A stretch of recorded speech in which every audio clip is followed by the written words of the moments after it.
Hello and welcome back to Gooders Front Room. We are kicking off another new series today, Movies That Matter. We all have films that matter to us, not just favourites, but those that have played a part in shaping our lives. Films that have inspired us, films that have comforted us in hard times. In this series, I will be talking to people about the movies that matter to them, about the stories behind their connection to these films, the parts that they love about them, the ways in which these films have influenced people's lives.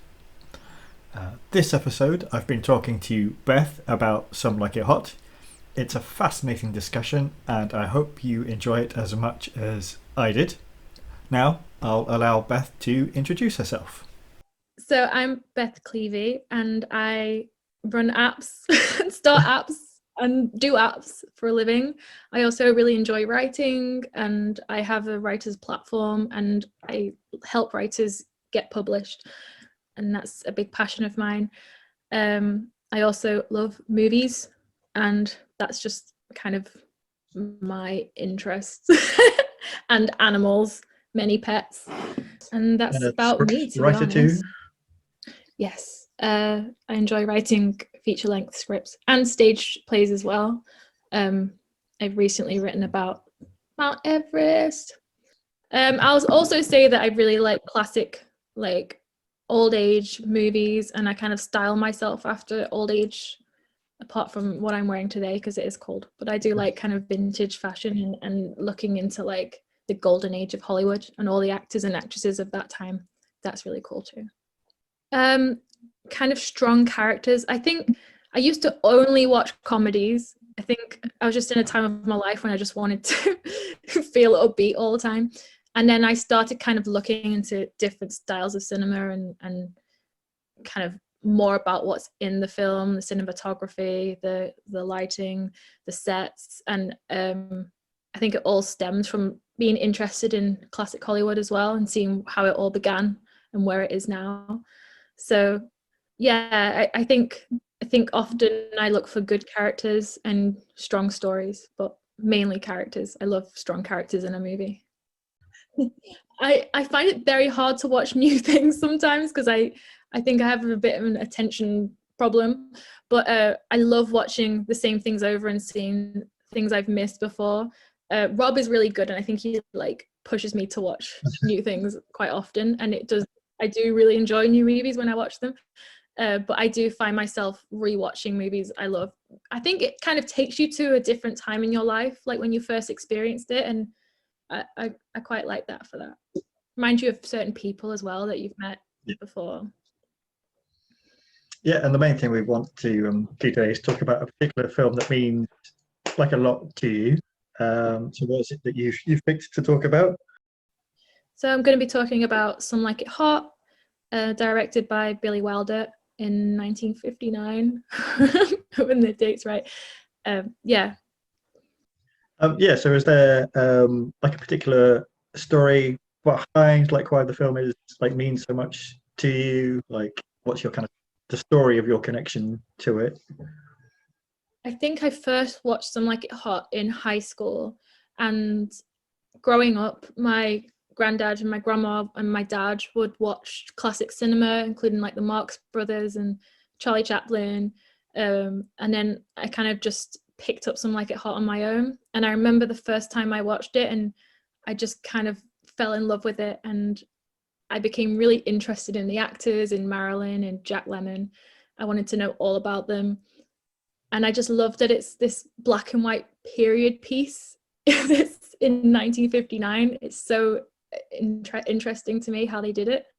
It's kind of this piece of cinema that in some ways feels really modern and other ways feels completely outdated.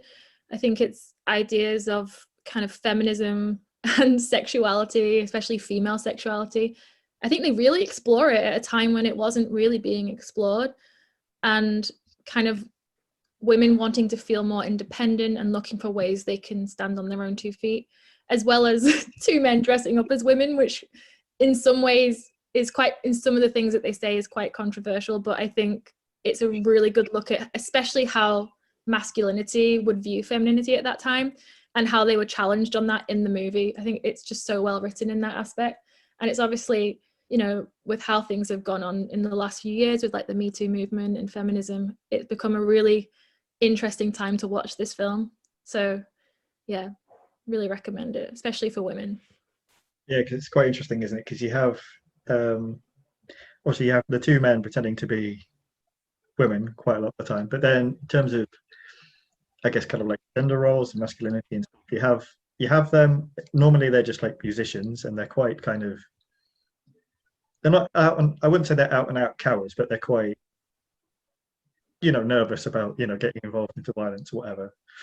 Yeah. You obviously then have the gangsters themselves, kind of I guess they're kind of hardcore masculine figures. But then you also have when he's pretending to be like the ship's captain millionaire, which again, which was based on Cary Grant apparently, and I think that's really cool. Tony Curtis did that because Cary Grant was an actor he really looked up to, and I think he was kind of the symbolism of masculinity and a powerful man of the time. And I think that Tony Curtis really used that to the effect. It's so brilliant, that accent. I love it. and then obviously you've got obviously you've got Marilyn as the kind of the ultimate sort of feminine figure within the film, but she is still kind of portrayed as being quite independent, isn't she? Yeah, and I think the character is 25 in that movie, and she's feels these pressures to move on and find a man and have a family. And I really resonate with that. And I think a lot of modern women do. I don't know if it was as, of an issue at the time, which is really interesting. But especially this day and age, a lot of women have this hard choice of choosing between like a strong career or a family. And there's a lot of pressures, especially when you get to my age in your late 20s, when people start going TikTok, you haven't got long now to have babies, so you really need to think about that. And I love that Sugar Kane in the movie has this thing in her head that she needs to marry someone rich. She spent the whole time doing all these band gigs. She needs to do something. She needs to start thinking about settling down. And I can't relate to the trying to find a rich millionaire, but I can, although there's still time for Rob.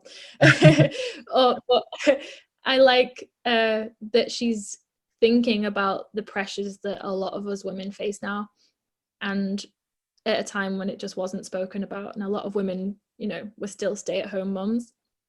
So yeah, I like that as well. It's really cool. And she was, like you say, the absolute embodiment of femininity, and also kind of a really gentle sexual femininity. It's what made Marilyn so popular. So it's interesting to see her having these kind of deeper thoughts, which I don't think a lot of directors let her have at the time. Although in 7 Year Itch they do kind of explore it a little bit, but it's nice to see a woman kind of thinking like, I need to start finding something for myself. So do you have any particular like favorite moments or favorite like scenes or sequences? It's so hard to choose. I think I always used to watch the beach scene where Sugar first meets what does he call him, Shell Oil Jr. on the beach. I just love that moment. I love seeing Jack Lemmon playing I think they're playing like catch on the beach or something with a volleyball. And Tony Curtis is just disguising himself as this millionaire on the beach and pretending that he has no interest in girls whatsoever. I just love that. It's brilliant. And as well as that, the kind of tango scene with the old man and Jack Lemmon. It's so funny. I think the humor of it it's just I don't think there's been any comedy that has kind of hit the same mark as that. Obviously, there's these zany comedies that are out, and Airplane and that are brilliant, but I just love the clever writing of it and the kind of, like you say, playing around with gender roles a little bit. Obviously, there are some lines that are like outdated with the a man can't marry a man thing, but but it's interesting to see how far we've come since it, I guess. I also love that closing scene as well, because that is so iconic when he says nobody's perfect. I think is it Billy Wilder has that on his grave? Yeah. He has nobody's perfect. I think that's fantastic. And just really clever, brilliant lines like that. I think it's known as like one of the best endings ever in cinema history. So that's really cool. Yeah, how often would you say you watch it? Is it like a Every time I've had a bad day, I'll put on Some Like It Hot. Like if I've had a really shitty day, I always put on Some Like It Hot, and I don't even necessarily need to be paying full attention to it, but just something about it makes me yeah, feel happy. And I can probably recite the film word by word by this point, but it's just a happy place for me, and I really like that a movie can do that and have that power just to make you feel like you're all right and this is a little time for yourself to just feel happy. like a cinematic comfort blanket is the way I kind of approach it. Yeah, The way I think of it. definitely. But yeah, and I love like the choices of it, and I love seeing things that I missed before and little bits of dialogue that I didn't pick up on the first time. I I love that it's like black and white, even though it didn't need to be, but they did that for the purpose of it being set in the 20s and to make Jack Lemmon and Tony Curtis look more realistic, I guess. I think makeup back then was a little bit Yeah. exaggerated on the men. But yeah. I think you were saying like Oh, that it was the film that kind of really opened your eyes to like older cinema. yes. Um, Obviously watching it at such a young age, I think, especially when you're around friends who are really into like Leonardo DiCaprio and all the latest movies, and they kind of say like, oh, black and white movies are boring, you don't want to watch those. And then you watch one with such characterization and such warmth, and you just go, oh my God, old movies are the best. They're so original, they're so fantastic. And I think if, people should give them a chance, especially young people. You should go back and watch where movies began, where storytelling of this kind began, because it's just so unique. And I know there's been White Chick since, which is very Some Like It Hot. So if anyone is like a White Chicks fan, they should definitely check out its predecessor. Some Like It Hot is the backbone of that. Obviously, Mrs. Doubtfire, White Chicks, they kind of explore different types of femininity. I think it's really interesting, White Chicks exploring white women as a theme, as for black men to like look at what white women are like. I think it's a really interesting theme, and also to show like white privilege. I think it's kind of goes that extra step from where Some Like It Hot goes into exploring a bit more of a controversial theme, but giving it that Some Like It Hot comedy. And obviously with Mrs. Doubtfire, it's kind of an older woman's theme, I guess. But yeah, it all stems from Wilder and seeing how these two men play it out in such a time when it was kind of a taboo to dress up as a woman.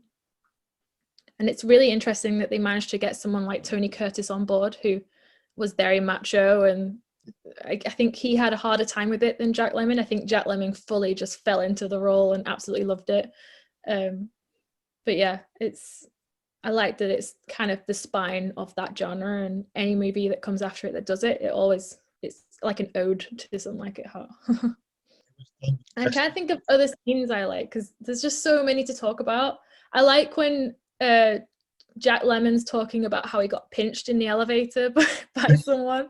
I think the anger and the frustration, but also like the humor of him like being dressed as a woman and still getting pinched. And he's like, I'm looking like me and I'm still getting pinched. And he's like, you're wearing a skirt. It's just how men are. I'm like, oh yeah, I've been there. I think nothing's changed in the decades since.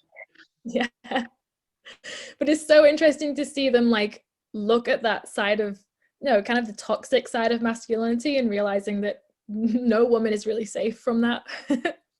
It's kind of It's quite interesting actually. Actually watched Wonder Woman 84 the other Oh day. yeah. There were big parts of that which basically on that same kind of men are dogs. Like there's a couple of sequences where like I think Diana comes into a party and like literally every man she walks past is trying to hit on her or like turning his head, and she's Yeah. just trying to get somewhere and she's like no, no. Yeah, I've been there. It's not nice, and I think it makes you feel like you're less than a person. It makes you just feel like an object, and that's something that Some Like It Hot explores really well, especially with having these rounded female characters who, even the leader of the band has her own issues going on. And it's interesting to have that kind of look on femininity and sexuality without it making women, without the outcome being, oh yes, women are just good for this. Even though Sugarcane does end up going to her old ways of getting with the wrong man, I think it explores the kind of process to that point, which is really effective.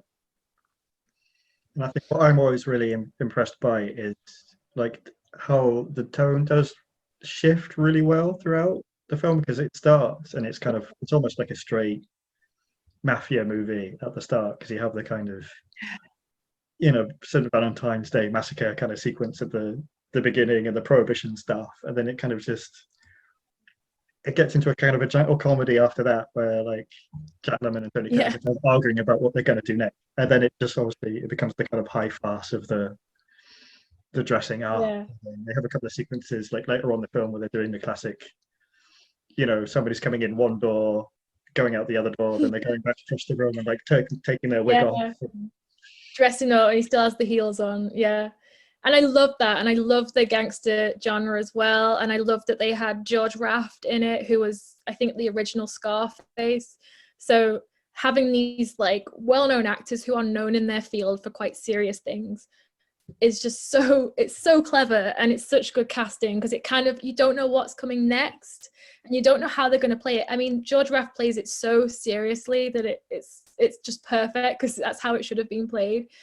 Someone was saying on Twitter the other day that Michael Caine in Muppets Christmas Carol just plays it so seriously that it's like makes the film so much more perfect, because he's performing around Muppets here. But then you have like George Raft being, a gangster around all this chaos and still just playing it completely straight. I think it's just fantastic. And yeah, that sequence where they realize the gangsters have turned up to the hotel and they're trying to escape and they're wearing their heels, and I just absolutely love it.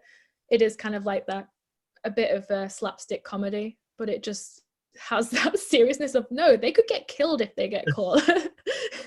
Yeah, I think at the time there had been like gangster movies, but it kind of was quite a violent scene, that garage scene. To see the mechanic who they're hiding with kind of get shot as well, and see them get shot at and bullet hole being in his bow fiddle is it's quite something. And you kind of feel scared for them when they're trying to escape as well, and that's really cool. You don't feel like, oh, they're easily going to get away. It is quite like, oh, they're being chased by the mob. That's a big thing. I think one of the other really great kind of bits for me is the like when they're in the sleeper car on the train. Yeah. Like Sugar comes into his bunk and he's kind of thinking, oh, great. But then she makes it like a whole big party, and you can just see him kind of like lying there going, grrr. Yeah, and I love when one of the girls like leans down to Tony Curtis's bed and goes, do you have any maraschino cherries on you? And he's like, what? And there's just this whole party going on. It feels weird to watch parties now that COVID's happening. But yeah, all these girls cramped into one bed and just Jack Lemmon in the middle, trying to hide the fact that his boobs are not real. It's just brilliant. And again, it shows kind of like the comfort of femininity and having female friends. I like that as well. I like that Jack Lemmon really falls into that, and he's telling jokes and sharing cocktails with them, and it's like a really nice place to be. I want to be partying with them. It's fun.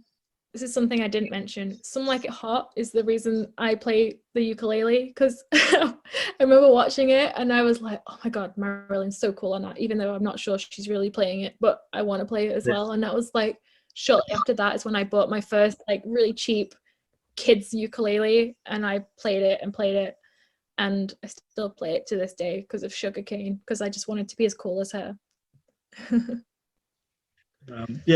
Another question I had is like, if you were trying to convince somebody to watch it who'd never seen it, didn't know anything about it, like how would you sell them on? I would say, the thing is, it's such a perfectly written movie, because obviously I know you're a writer as well, David, and we talk about the 3-act structure and having the inciting incident, which takes the movie on, and then the Act 3 peak and it dropping. And this is the perfect example of really effective and a really kind of powerful use of the 3-act structure, and having that really fascinating inciting incident. I would say kind of give them the premise of being on the run and having to dress in drag or dress as a woman, and feeling like they're under threat. I'd say I'd probably like sell it as the story, because the story is just so strong. And then after they've watched it, I'd be like, so what did you think of all the different dynamics and the discussion on femininity? And they go, it was a good movie, bye. But I think like when I was really young, I tried to make my friends watch it and they just wouldn't, because it was black and white. Like they just weren't interested.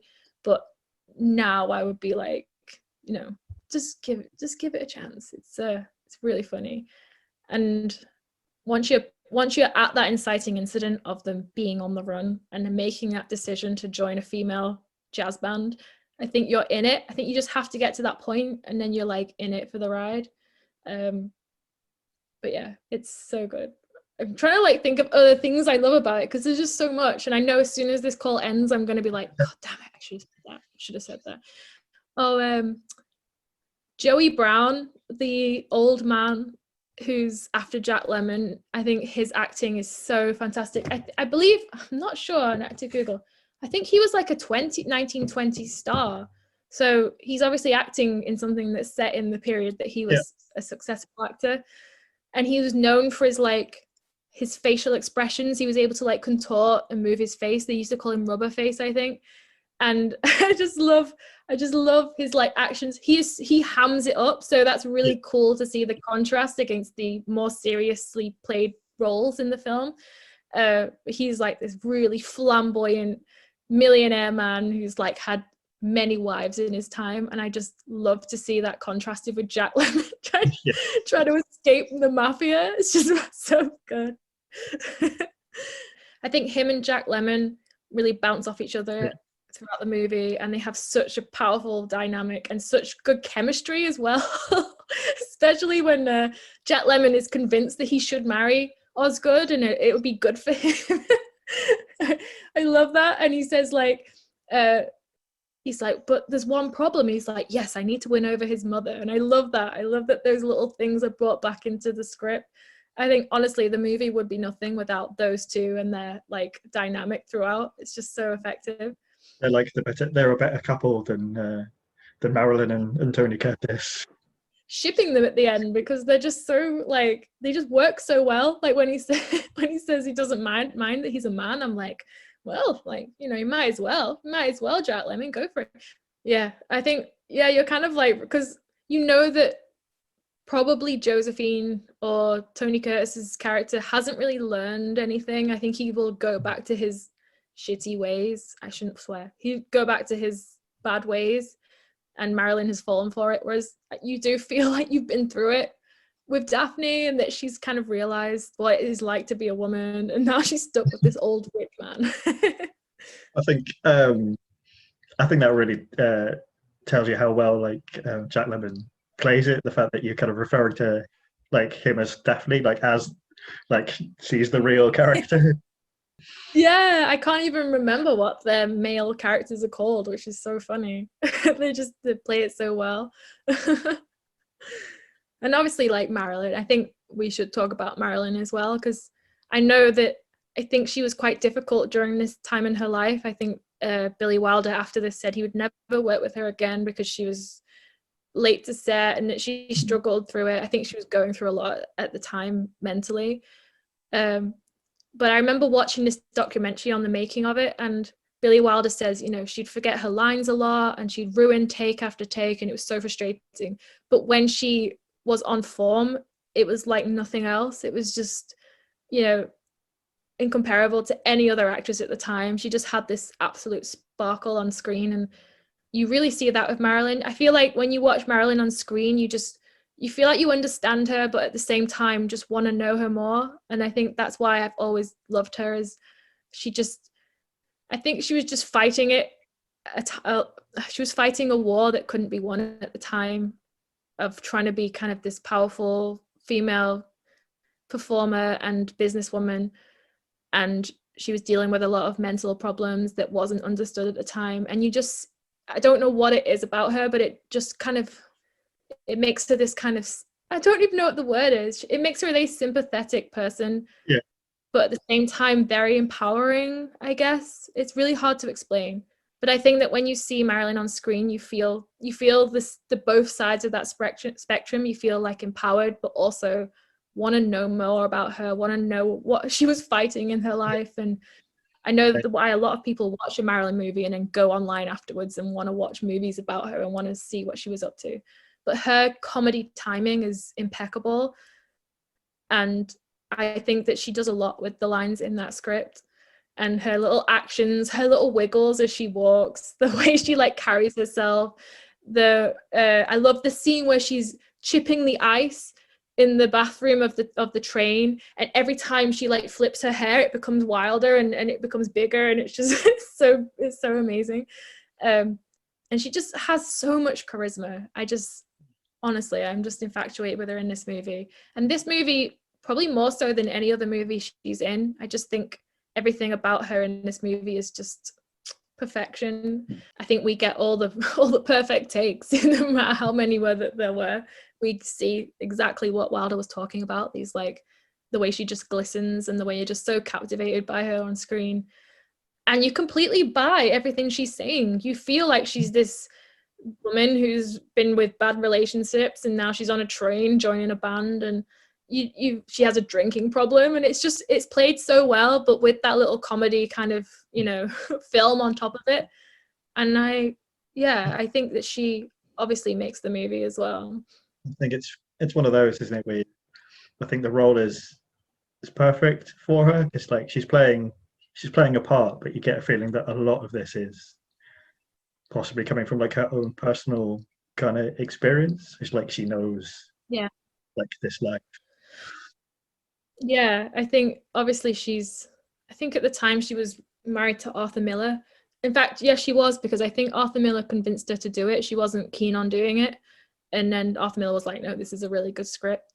But obviously throughout the 50s, Marilyn was battling with, and you can see her kind of, I know she tried to start her own company at one stage and did like a couple movies with that. And I feel like you can feel the struggles of women in that role, even though it is a comedy, even though it is played with complete comedy lines, and knowing that she's just after, she wants to be a gold digger so she can just live a simple life. But you do feel like you've struggled when you watch her. You do feel like she struggled as a character, and you do feel like she's related that to her own struggles throughout the 50s and probably her childhood, where wasn't the best either. The Misfits and Something's Gotta Give after this, and in both those movies, I think that joy and that light, it's just not there. I do like The Misfits. I think it's a really good movie, but it's not got that life that she has in Some Like It Hot. And I do think that Some Like It Hot is just the last of her being truly Marilyn. I think after that, you can just see it in her eyes. It goes. And I think that's really sad, because it's obviously towards the end of her life and she was struggling with a lot of things at that point. But it's really nice to have this last kind of brilliant, perfect movie of seeing Marilyn just at her absolute best and singing and dancing and just, having those beautiful comedy kind of soft-spoken lines. And it's just kind of forever going to be cemented as a perfect Marilyn movie. And I'm sure if she's somewhere out there, she's probably proud of that fact. Yeah, and I'm just thinking about the songs because is it I Want to Be Loved by You? I think that's almost like so many people will recognize that even if they've not seen the film. Like if you played them that song, they would recognize. Yeah, that's a funny song actually, because it's a Helen Kane song, and Helen Kane was the Betty Boop inspiration. So she had that "I wanna be loved by you" so, voice. And obviously, like, Betty Boop reminds me of Marilyn in some ways. It was before Marilyn, obviously, but maybe there was some kind of connection with that song. And I do think like Helen Kane is a lot like Marilyn as well. So it is, I think Marilyn's kind of taken that song now and people don't quite understand it, but I think it was like a Helen Kane / Betty Boop song before that. And there's Running Wild as well. I love that song on the train when she's playing the ukulele really fast. It's so cool. And what else? I'm Through With Love. I think that's the other one that she sings. I think she's got a really good voice. It's I think it was good at the time because I know a lot of actors were dubbed when they did musicals, like Audrey Hepburn and My Fair Lady and Sing in the Rain, I think, ironically. But Marilyn was never really dubbed in her movies, even though her voice wasn't like a really strong kind of performance voice. She was never dubbed for her singing. And I think it's because she had this really kind of gentle, beautiful, soft voice that people just fell in love with. So, especially in I'm Through With Love, you just really hear that beautiful, sultry voice that she's been so famous for now.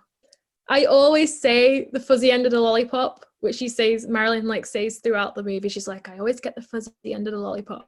And I always, if I'm having like a shitty time, I'm like, I always get the fuzzy end of the lollipop. That's how it goes. Or obviously like the nobody's perfect line I've seen myself saying before. I have a ukulele from that movie. I love it.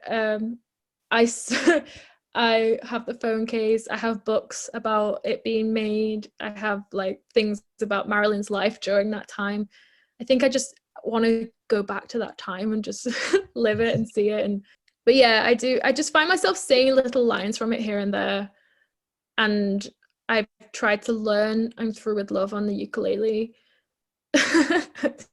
I tried to learn I Want to Be Loved by You, but it just, I couldn't do it. I couldn't do it. You'll get it by the end of this year. Got plenty of time. I know. Lockdown should help me out a little bit. Have we got any like favorite little bits of trivia that you know about it, like from behind the scenes or? So, what was it? There's a story about when they tried the dresses on, but I can't quite recall it right now.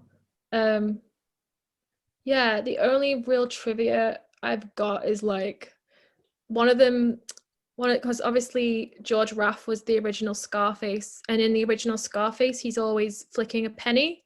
I think it's just known as like a gangster move now, but it originates from George Raft in the original Scarface, like flipping a penny when he's talking and things. And there's a scene where the gangsters arrive at the hotel and he walks through and there's a guy like letting them through and he's flicking a penny and George Raft goes, where did you learn that cheap trick? And I love that. It's brilliant. It's such a callback.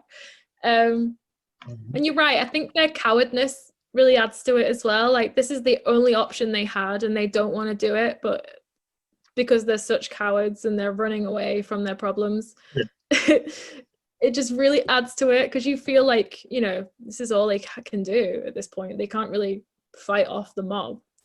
So to see them get this amount of dressed up and this amount of commitment to being a woman is hilarious. But again, that's another thing is I think they even say at the beginning of the movie, like, we need to lose weight, we need to do this, we need to get this sorted, and we need to shave. And it's like all the pressures that we face as women and have to do, and things that I don't even think about shaving my legs now. I just do it. It's just something I do. I look at Rob sometimes in his hairy mess and I'm like, I just love to just be hairy for one day and not have to think about it. But it's just so ingrained in us to be hairless and to be a good way and to look a certain way. And these pressures like change over time and things go out of style. And, you know, when I was growing up in high school, Paris Hilton was like the it girl and everyone starved themselves because they wanted to be as thin as her and as blonde as her and have these thin eyebrows and these little bags and these little dogs. And I wasn't like that. I wasn't built like that. I couldn't be that skinny because I'm just a bit more of a curvier girl. I remember being like horrified by the fact I had boobs. Like, when my boobs came in, it was like a shock horror because that wasn't the look back then. But now that is the look. Now curvy women are the look. And I think it's interesting to see kind of the pressures that were faced in the 50s, but also the 20s, because it is kind of looking at that period of time. The 20s was very much a time of very thin women, flapper girls with straight cut dresses. So it's interesting that Marilyn plays it so well with, you know, her curves. I know they really utilize her curves in that movie as well, but she does wear the straight cut flapper dresses as well. The men in this movie address these kind of stresses, these kind of things that are built into women and women don't think about, but that they're having to experience for the first time. And like, obviously that's not just having to find someone and having to worry about having children and a family as well as a career, but it's also the physical pressures of looking good and shaving and being a good weight and being, I think one thing that I've really had to deal with in my life is like battling the male view of me and feeling like the male view of me is important, because it's not important. And I still feel like that. I think it's just something that women are it's kind of ingrained in women from a young age, that they have to be appealing. No, they don't. I should just grow my hairs out and like not care. But I love that. I think it's really, really charming and comforting to see men having to face that. It's like when you see these men get given these pads on their stomach that are connected to like these electric and they try and make men experience labor or period pains, and it's like, yeah, take that, how does that feel?